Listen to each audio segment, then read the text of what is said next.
Hello and welcome to our web chat on optimizing the cash forecasting process. We're going to be looking at this in a series of mini chats. We are joined by Nicolas Christiaen, Managing Partner of Cashforce, one of the leading working capital management service suppliers who particularly focus on helping their clients improve their cash flow forecasting practices and systems. In this first mini web chat, we're going to be examining the automation of collection and consolidation of data.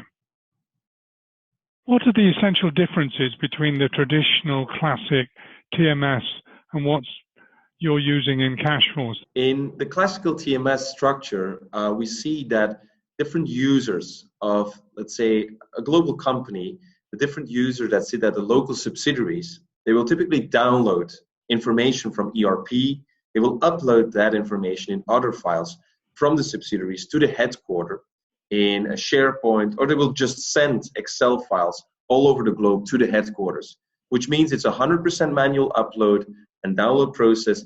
There's no real alignment between the processes across the different subsidiaries. And obviously, there's no audit trail of anything which has been recorded in the local subsidiary.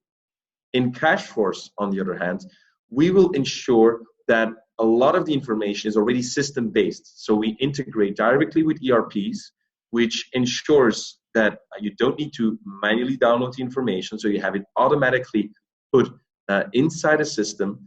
You have any additions that you do to it are audit trailed. So that in the end, the group treasurer has a good view on who changed what.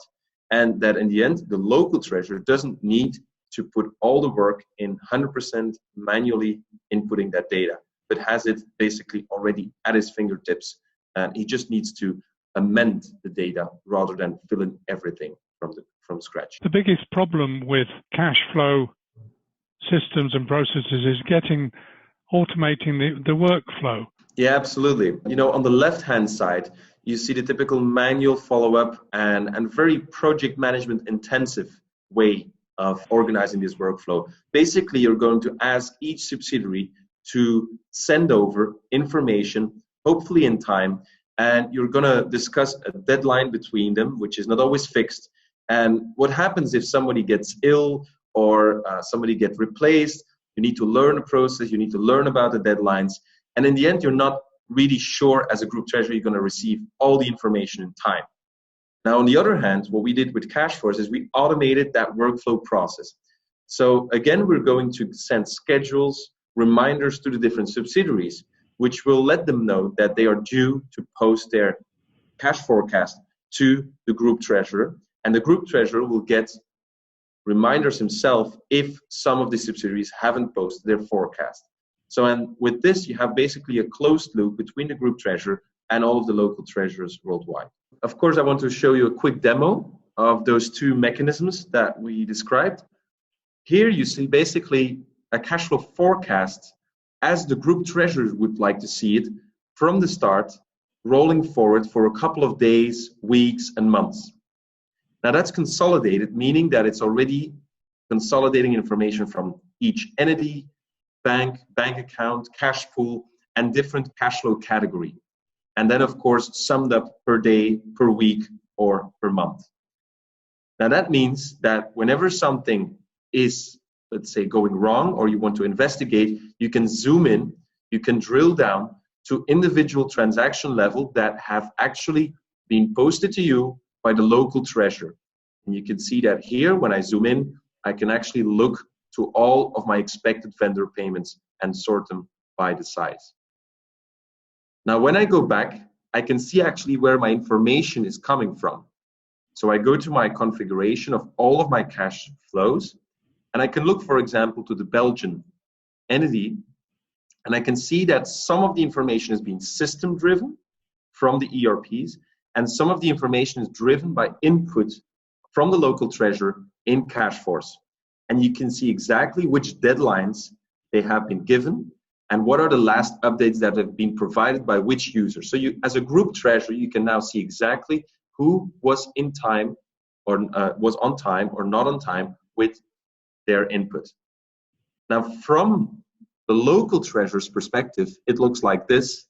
Here you have a calendar where you need to basically be looking for and see this is a date on which I didn't provide a cash flow forecast.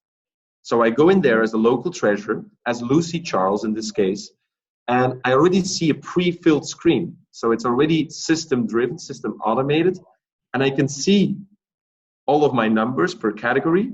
And if I want to change something, I can change it directly in the worksheet.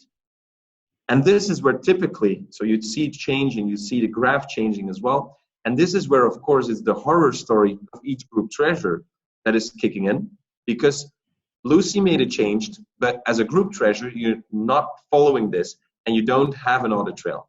But of course, with Cashforce, we found something for this, and we have now an audit trail which shows exactly what Lucy changed, what category she changed, what original value she replaced by another value, and the date, which are in this case, which remained the same. So summarized, the group treasurer will have actually a great view on all of the input has been provided, knows exactly what has been changed and what has not been changed. And from the local treasury perspective, they know exactly when to input which data and when to send it finally to HQ. A very interesting way of looking at cash forecasting workflow. What's the smallest size of company? I can see how it's global companies, it makes a load of sense. But what's the smallest size of company that are using Cashforce at the moment? So largest would be up to, say, tens of billions, and smallest would be to about 10 million. So in summary, basically this process conceptually is the same for small and larger companies, but you need to have a set of subsidiaries typically to have it, let's say, being put in place in a useful way.